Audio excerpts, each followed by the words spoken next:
महाराज जी, लोगों की बातों का बुरा ना लगे और उनकी बातों पर ध्यान ना जाए, इसका कुछ उपाय है? लौकिक दृष्टि से अगर पागल आदमी हमको ईंट मारे गाली दे तो क्या लगेगा, अरे यार पागल आदमी। ये सब बातुल भूत विवश मतवारे, ते नहीं बोले बचन विचारे, तिनकर कहा सुने नहीं काना। एक भूत लग जाए तो आदमी पागल हो जाता है ना। ये पंचभूत लगे हुए पागल नहीं है। जो पंचभूत देहाभिमानी जीव काम क्रोध लोभ मोह मद मत्सर में पागल बना है, तो वो कुछ भी बोल सकता है, वो कुछ भी कह सकता है, वो कुछ भी कर सकता है। हम लोगों को चाहिए जो अध्यात्म में चलते हैं क्षमा करें, उससे क्लेशित न हो, उनको दंड न दे, पलट कर उनको गाली न दे, गाली को सह ले। यही महात्मा का स्वभाव है, यही भक्त का स्वभाव है, यही अध्यात्म में चलने वाले का यही स्वभाव है। सामने वाले ने गाली दिया, मुस्कुरा दिया। क्यों? क्योंकि उसके पास यही सामग्री है।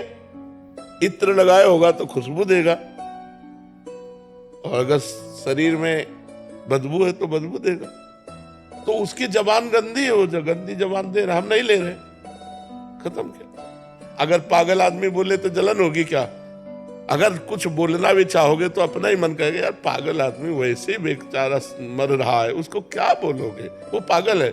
ऐसे ही बातुल भूत विवश मतवारे, ते नहीं बोले बचन विचारे, तिनकर कहा सुनी नहीं काना। हमको ऐसे लोगों की बातें नहीं सुननी चाहिए। अगर सुनाई भी दे तो पागल है ऐसा करके टाल दे। ये हुई व्यवहारिकी। अब आध्यात्मिकी बात, सब में परमात्मा बैठा हुआ है। वो हमको मजबूत करने के लिए प्रतिकूल परिस्थिति पैदा करके हमें को दृढ़ कर रहा है। जैसे शीशा है, एक कंकड़ मारो टूट जाएगा, और उसे गरम ठंडा गरम ठंडा गरम ठंडा करते करते बुलेट प्रूफ कर दिया जाता है। नहीं किया? गोली मारो तो नहीं टूटेगा। तो हमें ठाकुर जी बुलेट प्रूफ बना रहे हैं कि कोई बोली मारे तो अब टूटे ना। बोली मारे, कैसी भी बोली मारे, और हमारा हृदय दुखित ना हो, तो हमारा हृदय बुलेट प्रूफ हो गया। ये प्रतिकूलता अनुकूलता प्रतिकूलता अनुकूलता सहते सहत सहत सहत बाढ़ है भगत गृह तन गुरु हित गार। ये बहुत बड़ा आनंद का विषय है अध्यात्म। अगर हृदय में आनंद आ गया तो सामने अपमान कर रहे हैं, मार रहे हैं, पीट रहे हैं, वो अपनी मस्ती में परमात्मा आनंद में डूबा हुआ जा रहा है, तब तो अध्यात्म मिला। वो एक गाली दिए तुम दो गाली दे दिए, वो एक थप्पड़ उठाए तुम दो घूंसा मार दिए, तो बराबर ही तो हो गया। फिर क्या हुआ? तो हम नाम जप करें, सत्संग सुने, भगवान से प्रार्थना करें कि हमको सहन शक्ति दे, हम दूसरे के द्वारा किए हुए प्रतिकूल व्यवहार को आनंद पूर्वक सह पाएं। सुमिता वर्मा जी, यशोदा नगर से। महाराज जी, आपके चरणों में कोटि कोटि प्रणाम। महाराज जी, ईश्वर प्रत्यक्षानुभूति एवं साक्षात्कार का विषय है। महाराज जी, कथा एवं प्रवचन का नहीं है, इसका क्या तात्पर्य? कौन कहता है? इतने 18 पुराण है, 4 वेद हैं, स्मृतियां हैं, शास्त्र हैं। अगर वो प्रवचन का विषय नहीं है तो प्रवचन होता क्यों है? अरे वो वाणी का भी विषय, वो वाणी से भी अतीत है, वो सबसे परे, वो सब में भरे है, वो सब रूपों में और सबसे परे भी है। परमात्मा को ऐसे कैसे कह सकते हो कि वो ऐसा नहीं है? वो वाणी का विषय नहीं। तो जितने संत महात्मा गान करते हैं, भगवान श्री कृष्ण द्वैपायन व्यास देव जी ने 18 पुराण गान किए, 4 वेदों के द्वारा उनका गान किया, तो असत है क्या ये भी तो सत है ना। पर वो नेति नेति है, गान करते हुए भी वो कहते हैं नेति नेति, इसका पार नहीं पा जा सकता।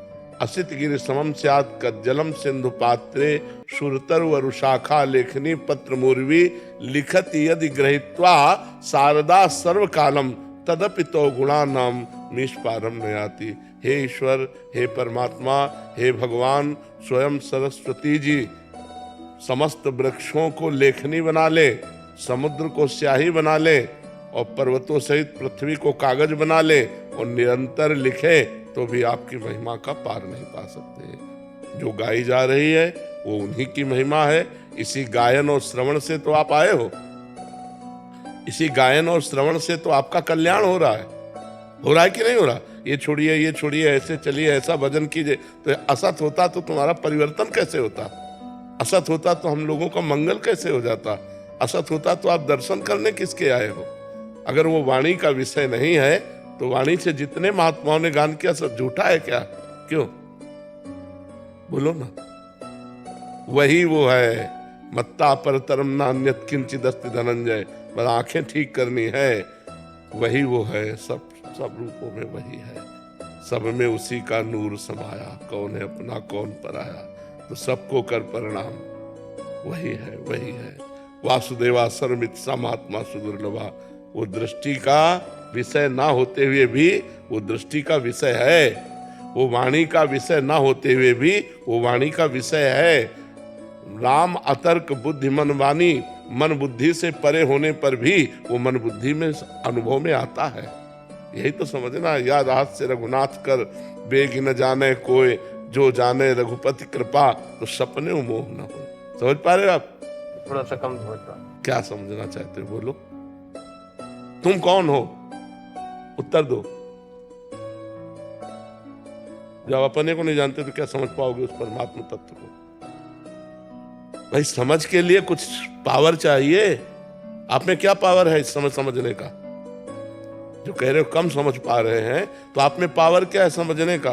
बुद्धि की पवित्रता किस ऊंचाई पर जो है साधु की बात को समझने की? मसाला भी तो चाहिए, हमारे अंदर वो सामग्री भी तो चाहिए समझने के लिए। वो अतर्क होते हुए भी दृष्टिगोचर है, वो अनिर्वचनीय होते हुए भी उसका वचन होता है, उसका वर्णन होता है।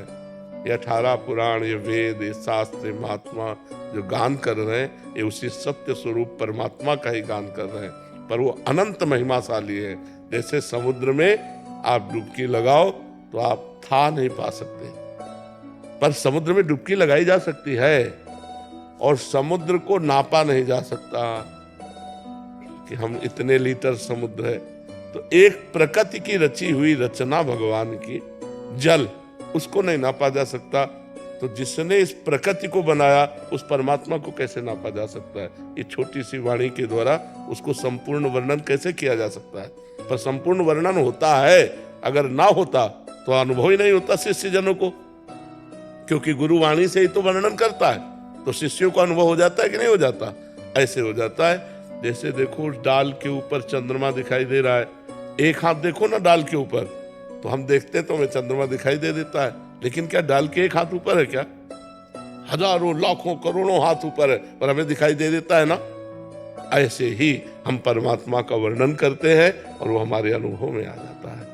सुनते सुनते रोमांच हो गया, रोना आ गया, और उनकी मधुर मूर्ति हमारे मानस पटल पे छा गई, हो गया भगवत साक्षात्कार हो गया। ये जितने भी शास्त्र हैं सब परम सत्य है, एक भी अक्षर गलत नहीं है। अब समझ में आ रहा है कुछ? प्रतीक नेहरा जी मेरठ से। राधे राधे महाराज जी, आपके चरणों में दंडवत प्रणाम।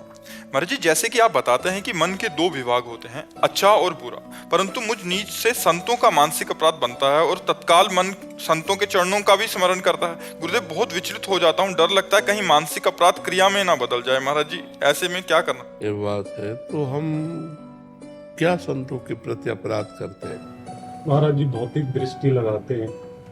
नहीं तो आपको भगवान ने सेवा दी है क्या कि आप संतों की परीक्षा लीजिए? तो अपने को बचना चाहिए। पर्वत में मस्तक मारने से पर्वत का कुछ नहीं बिगड़ता, अपना ही खोपड़ी फूट जाती है। ये संत अडिग भगवान के जन है। अच्छा, 3 गुणों का खेल चल रहा है, सतोगुण, रजोगुण, तमोगुण। अब कोई सात्विक प्रवृत्ति का है तो आपको अच्छा लगेगा, कोई राजसिक प्रवृत्ति का है, कोई तमोगुण प्रवृत्ति का है, लेकिन सब भगवान के जन है। हमको चाहिए अपना सुधार करना है। हम क्यों दूसरे को, जैसे हमें दिखाई भी दे रहा कि ये गलत है, बस हे भगवान आप ही सब रूपों में हो, मुझे संभालो प्रभु, मेरी गंदी दृष्टि दूर हो। दूसरों के कपार फोड़ना है। पर निंदा के किए ते आवत नहीं कछु हाथ, मूर्ख पर्वत पाप को ले चल अपने साथ। ये मूर्खता है कि हम दूसरे की निंदा, दूसरे का दोष दर्शन करके अपने पाप बढ़ाएं और अपने को दुर्गति में ले जाएं। कभी किसी